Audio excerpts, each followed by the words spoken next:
संसरण प्रकरणामध्ये मग जीव प्रपंचाते रची म्हणितलं. मग म्हणजे जन्मला सांता जीव क्षणपर्यंत शुद्ध असे मग मळले.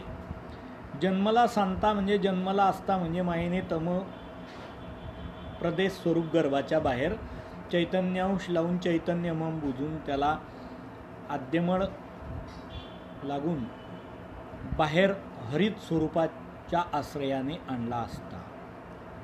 क्षणपर्यंत तो शुद्ध असतो. पूर्व आद्यमळाच्या अपेक्षेने तो विश्वमळाने का विश्वमळ रसावा या भावनेने इच्छेनेही मळलेला नसतो अजून. मग जीव प्रपंचाते रची. मग तो क्षणानंतर मळतो म्हणजे नसुद्या विश्वमळ रसावा सूक्ष्म प्रपंच लिंग देह या भावनेनेच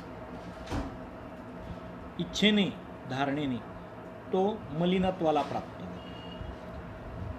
आणि मग प्रत्यक्षात प्रपंचाला रचतो. वास्तवात मलिन होतो. आधी भावनेने मलिन होतो आणि मग प्रत्यक्ष विश्वमळ रचनेने मलिन होतो. मग आता विश्वेपासून तर खालील कर्मभूमीच्या शेवटी यक्षिणीपर्यंतच्या सकळ देवतांच्या मळांना लिंगदेह असं म्हटलं जातं. लिंग म्हणजे अनादीची अविद्या, तिच्यावर लागलेला जो सूक्ष्म देह विश्वपासून यक्षिणीपर्यंत देवतांच्या मळांचा तो लिंग देह किंवा लिंग म्हणजे चिन्हात्मक देह शरीर. देवतांना जीव इतका सूक्ष्म आहे, परमेश्वर स्वरूप सादृश्य निर्गुण असल्यामुळे सजातीय आहे, दिसत नाही जीव. मग जीव देवतांना दिसावयाशी अर्ह व्हावा, विषय व्हावा. दिसावयाशी तो तर दिसणारच नाही आहे, परंतु जीव जाणता यावा की याच्या आत जीव आहे म्हणून त्या देवतांचे प्रपंच सूक्ष्म प्रपंचाचे परमाणु जीव स्वरूपावरती मायादत्त सामर्थ्याच्या द्वारा जीवच लावून घेत असतो. हे परमेश्वराची प्रवृत्ती असते आणि मायेच्या व्यापाराला जीव वश होऊन आता तो मायादत्त सामर्थ्याने तो स्वतः ती रचना करू लागतो आणि त्या सूक्ष्म प्रपंचाच्या म्हणजे विश्वपासून यक्षिणीपर्यंत देवतांच्या सूक्ष्म प्रपंचापासून बनलेल्या त्या लिंगदेहाच्या द्वारा तो मलिनत्वाला प्राप्त होतो. कारण तो प्रपंच आहे, शुद्ध चेतन जीव स्वरूपामध्ये ते प्रपंचाचे परमाणू लागतात म्हणून तो मलिनत्वाला प्राप्त होतो, म्हणून त्यांना मळ म्हणतात. असं सूक्ष्म प्रपंच, लिंगदेह का देवतांचे मळ एकच पर्यायी नामना आहे. मग आता मग जीव प्रपंचाते रची म्हणितलं तर तो प्रत्यक्षात आता रचना करतो याविषयीचा निर्देश करतात की मग जीव नाही त्याची एक गंधर्व नगराकार विश्वरची तया माझी रिगे तादात्मकू होय विश्वमहम ऐसे बुजे. मग म्हणजे मग जीव प्रपंचाते रची. जन्माला सांता जीव क्षणपर्यंत शुद्ध असे मग मळले. जेव्हा तो क्षणपर्यंत शुद्ध होता आणि क्षणानंतर मळला म्हणजे नुसुद्या मी उघडा आहे, असह्य आहे ही भावना होऊन मला एक मळ हवा, वस्त्र हवं मळाचं ही भावना निर्माण होऊन तो त्या भावाने इच्छेने धारणेनेच मलिन होतो आणि मग जीव नाही त्याची एक गंधर्व नगराकार विश्वरची. प्रत्यक्षात विश्वरची म्हणजे विश्वरूप देवतेचा मळ रचतो. मग जीव नाही त्याची एक. जीव म्हणजे तो आद्यमळ संयुक्तिक जीव, तमातून हरित मायेच्या स्वरूपात आलेला. हरित स्वरूपाची नि आधारे उभिली लिंग देहाची गुढारे.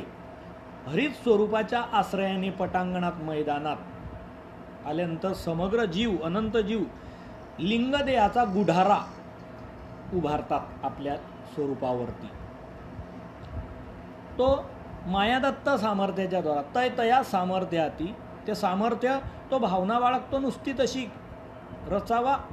अधमतीमुळे त्याची मती निर्माण होते, भाव, आणि लागलीच ते सामर्थ्य एक प्रकारचं आज्ञापालन करतं जीवाचं. आणि अष्टवैरव स्वरूपात जाऊन तिथलचे विश्वरूप देवतेच्या मळाच्या संरचनेसाठी अष्टवैरवातले कारण प्रपंचाचे परमाणू म्हणजे तिथे प्रतिभैरवाच्या स्वरूपात एक प्रधान 7 अनुषंगिक परमाणू असतात. तर ते प्रधान कारण परमाणू आणून तो विश्वमळ रचतो, म्हणजे ते सामर्थ्य रचतं हरित स्वरूपात विश्वेच्या पलीकडे.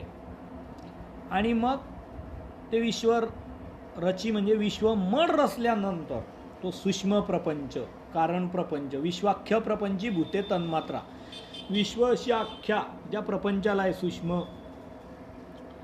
त्याला तिथे भूते तन्मात्रा स्वरूप असतात. 5 भूतं ती निघून फक्त मात्रा म्हणजे मपित मर्यादित असतात, अनुषंगिक नसतात, गौण नसतात, प्रधान असतात, कारण परमाणू असतात.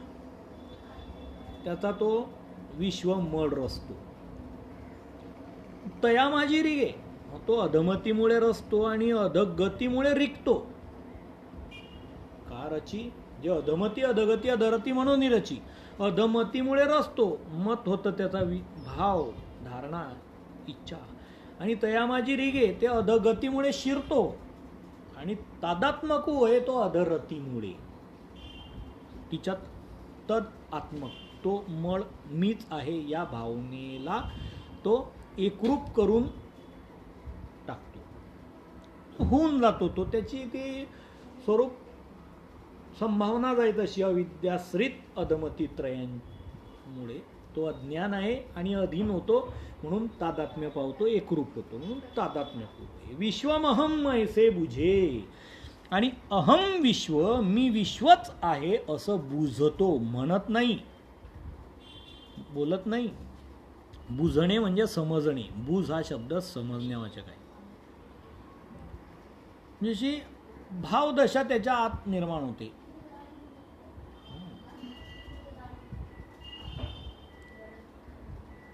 या प्रकारे विश्वर मळाची रचना केल्यानंतर आणखी जीव काय करतो म्हणून सांगतात की मग जीव नाही त्याची एक गंधर्व नगराकार अष्टधा प्रकृती रची, तिये माझी रिगे तादात्मक होय प्रकृती रहम ऐसे बुझे.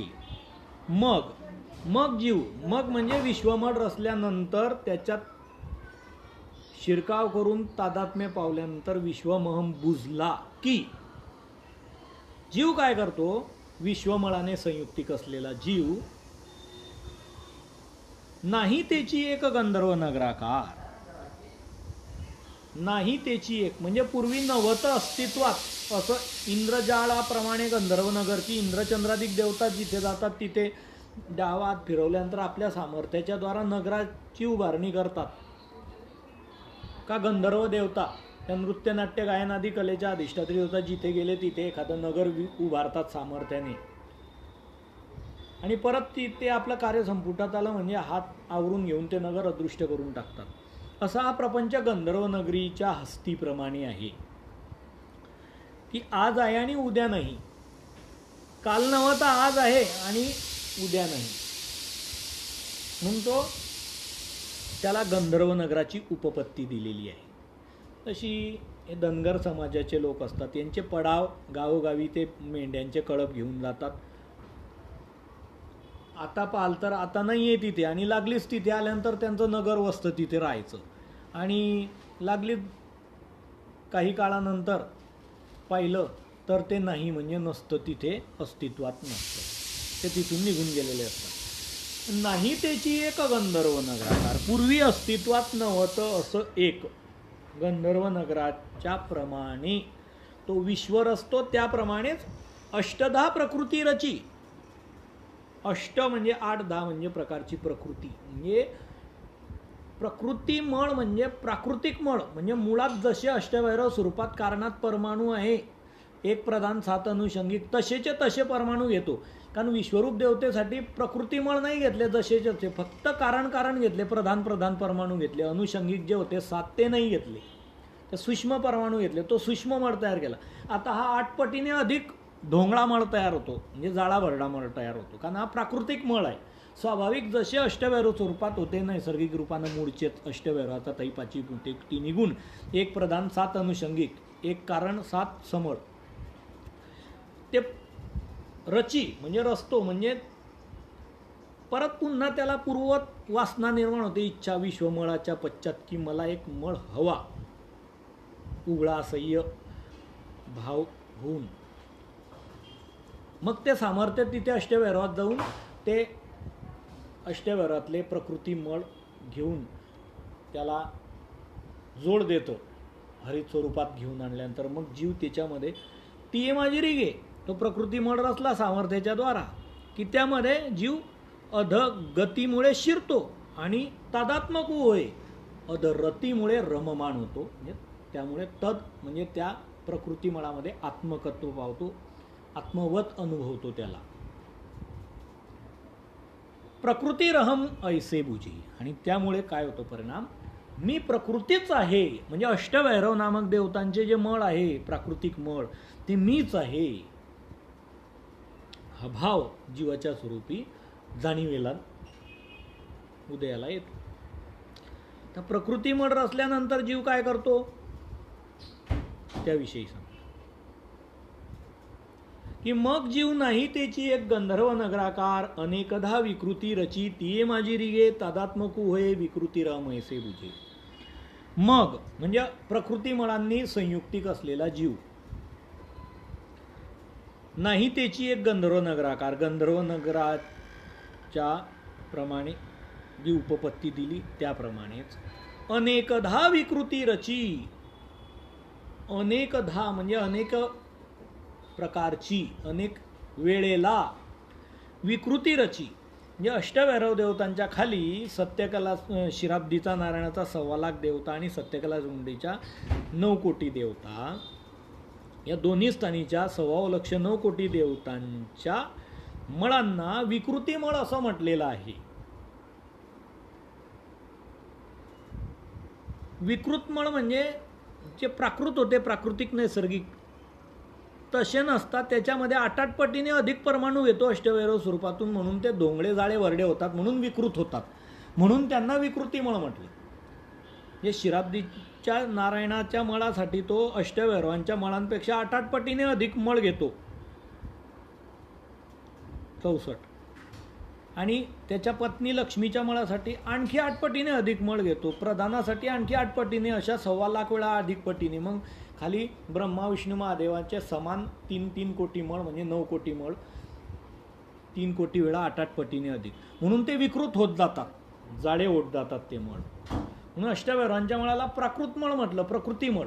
मुळात जसे होते तसेच परमाणू घेतो तो तिथले त्या अष्टवैरांच्या मळासाठी प्रकृती, म्हणून त्यांना प्रकृती मळ म्हटलं. आणि हे विकृती मळ म्हटले कारण ते विकृत झाले, अधिकाधिक जाडे वरडे झाले, 8 पटीने अधिक घेतल्यामुळे. ते विकृती रची म्हणजे ते सामर्थ्य अष्टवैरव स्वरूपात जाऊन 8 पटीने अधिक परमाणू आणून हरित स्वरूपात त्याला डाग दिला असता जीव अध गतीमुळे त्याच्यात शिरतो, तया माझी रिगे, आणि अध रतीमुळे तादात्मकू होय, त्यात रममाण होतो. आणि विकृती रहम ऐसे बुझे. आणि अहम विकृती, मी विकृतीच आहे. म्हणजे विकृती नावाचे मळ जे आहे, अनेकदा विकृती रची, 1.25 कोटी, जे शिराब्दीचा नारायणाचा 1.25 लाख परिवार आणि सत्यकला वैकुंठीचा 3 कोटी मिळून 9 कोटी परिवार, या 1.25 कोटी देवतांचे अनेकदा विकृती मळ रचताना प्रत्येक मळाच्या वेळेला विकृती रम असं बुजवतो. म्हणजे त्या वेळेला तो मळ मी आहे असं भावतो, अनुभवतो. अनेकदा विकृती म्हणजे विकारयुक्त, म्हणजे जाळे वरडे धोंगडे मळ रचल्यानंतर जीव काय करतो म्हणून सांगतात की मग जीव नाही त्याची एक गंधर्व नगराकार अनेकदा विकृती रची, तिये माझी रिगे तादात्मकू होय, विकृती रहम ऐसे बुझे.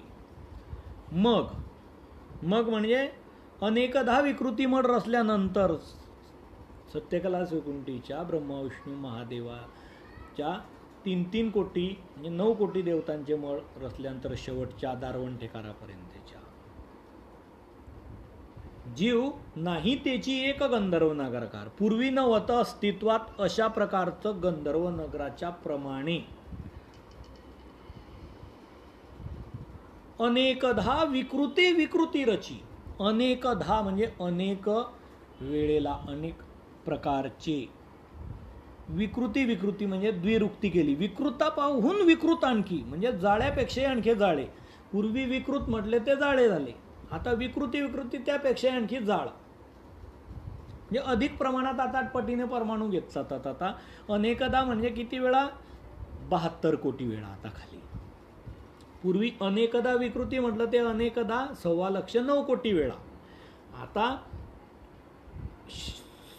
स्वर्गीच्या इंद्र चंद्राधिक देवतांपासून कर्मभूमीच्या शेवटी यक्षिणीपर्यंत 72 कोटी वेळेला अनेकदा उच्चाधिक्रमे नीच विकृती विकृती विकृताहून विकृत. इंद्राचा वरच्या विकृतापेक्षा अधिक विकृत, मग खालच्या देवतांचा आणखी विकृत विकृत होत जातो प्रतिदेवते. म्हणजे 8 पटीने अधिक परमाणू अष्टभैरव स्वरूपातून ते मायादत्त सामर्थ्याच्या द्वारा जीव घेत जातो, हरित स्वरूपात आणत जातो, मड रचत जातो. तया माझी रिगे तादात्मकू हे. अधमतीमुळे भाव निर्माण होतो, मड रचना करावानं रचना केली जाते. अधगतीमुळे त्याच्यामध्ये तो रिगतो शिरतो आणि अधरतीमुळे त्यामध्ये तो तादात्म्य पावतो, एकरूप होतो आणि विकृती विकृती रहमयचे बुजे. मग अनेक वेळेला मग तो प्रतिमळाच्या वेळेला तो विकृती विकृती रमतो, तो मळ मीच आहे असं बुजतो म्हणजे समजतो.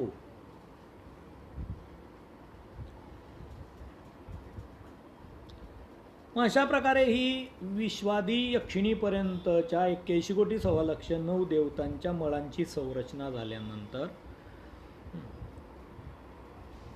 जीव कोटपर्यंत मळ रचना करतो ते सांगतात. या परी मनुष्यपर्यंत मळे. या परी म्हणजे पद्धतीने हा प्रकार सांगितला जो पूर्वोक्त त्या पद्धतीने जीव मर रचना करीत करीत मनुष्यपर्यंत म्हणजे शेवटील यक्षिणी ही मनुष्यवत आहे, तिचा मळ रचेपर्यंत तो मळे म्हणजे मलिनत्वाला प्राप्त होतो. का? प्रथम सृष्टीला मनुष्य देहात येईपर्यंत मळतो म्हणजे सकळ देवता मळ वेष्टीत झाला की माया सामर्थ्याने त्याला अकस्मात 12 वर्षाचे मनुष्य देह प्रतिब्रह्मांडात निर्माण केले गेलेले असतात. जे जितके ब्रह्मांडात वाटे करण्यात आलेले आहे समग्र जीवांचे तितके मनुष्य देहांना मग निर्माण करून त्यामध्ये त्यांना संपादन करण्यात येतं. मनुष्य देहापर्यंत तो मलिनत्वाला प्राप्त होतो म्हणजे स्थूल देहामध्ये येतो तो.